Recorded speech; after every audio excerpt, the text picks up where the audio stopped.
অস্থিতিশীল সুতার বাজার ও বিদেশি কাপড় আমদানির কারণে লোকসান গুনছেন নরসিংদীর টেক্সটাইল শিল্প মালিকরা। বছরের পর বছর অব্যাহত লোকসানের ফলেই হুমকির মুখে দেশের এই শিল্পকে বাঁচাতে অবাধে কাপড় আমদানি বন্ধ ও সুতার দাম নির্ধারণের দাবি জানিয়েছেন নরসিংদীর টেক্সটাইল শিল্প মালিকরা। সিদ্দিকুর রহমান ইমনের তথ্যচিত্রে মিতু রিপোর্টে দেখুন বিস্তারিত।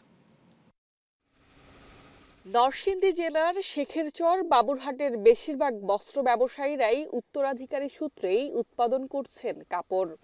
দেশীয় কাপড়ের চাহিদা প্রায় ৭০ থেকে ৮০% কাপড় উৎপাদন হয়ে থাকে এইসব টেক্সটাইলে। কিন্তু বারবার সুতোর দাম বৃদ্ধির কারণে এইসব টেক্সটাইলে উৎপাদন খরচ বাড়লেও দেশীয় বাজারে বাড়ছে না কাপড়ের দাম। অব্যাহত লোকসানের মুখে ব্যবসা গুটিয়ে নেওয়ার কথা ভাবছেন অনেকেই। গত এক সপ্তাহের ব্যবধানে বাজারে পাউন্ড প্রতি সুতোর দাম বেড়েছে ১৮ টাকা। এতে গজপ্রতি কাপড়ের উৎপাদন খরচ প্রায় ৪ টাকা বেড়ে গেলেও বাজারে মিলছে না কাপড়ের কাঙ্ক্ষিত দাম। ব্যবসায়ীদের অভিযোগ, সিন্ডিকেটের অভিযোগে দাম বেড়েছে। বছরের বেশিরভাগ সময়ই লোকসান গুনতে হচ্ছে তাদের। সুতার দাম বৃদ্ধির কারণে আমরা ক্ষতিগ্রস্ত হইতেছি।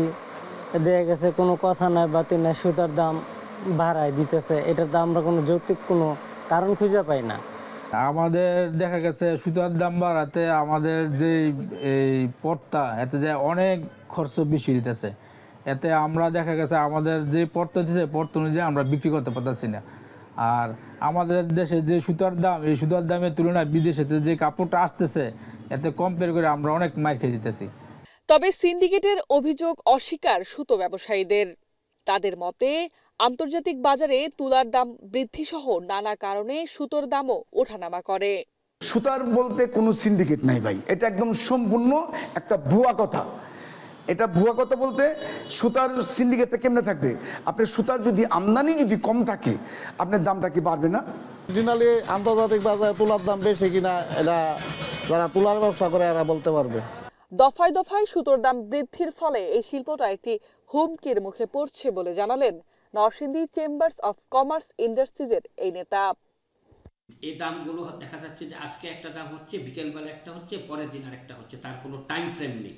অথচ সুতার সাথে যে জড়িত থাকে তুলার দামটা কিন্তু একটা নির্দিষ্টভাবেই থাকছে। এরা অযৌক্তিকভাবে এই দামগুলো বৃদ্ধি করছে, ফলে কাপড়ের যে কস্টিংটা তাঁতিদের বেড়ে যাচ্ছে। তারা কিন্তু মার্কেট থেকে সেই বাড়তি দামটা পাচ্ছে না। বাড়তি দাম না পাওয়ার কারণে ছোট ছোট যে ফ্যাক্টরিগুলো আসছে এগুলি কিন্তু বন্ধ হয়ে যাচ্ছে। দীর্ঘদিন ধরে দেশীয় বস্ত্রশিল্পের মন্দাভাবের কারণে ব্যাংক ঋণের ফাঁদে পড়ে ছোট বড় উদ্যোক্তারা পড়ছেন বিপাকে। তাই এই শিল্প টিকিয়ে রাখতে সুতোর দাম কমানোর দাবি ব্যবসায়ীদের। Mitu, Asian television.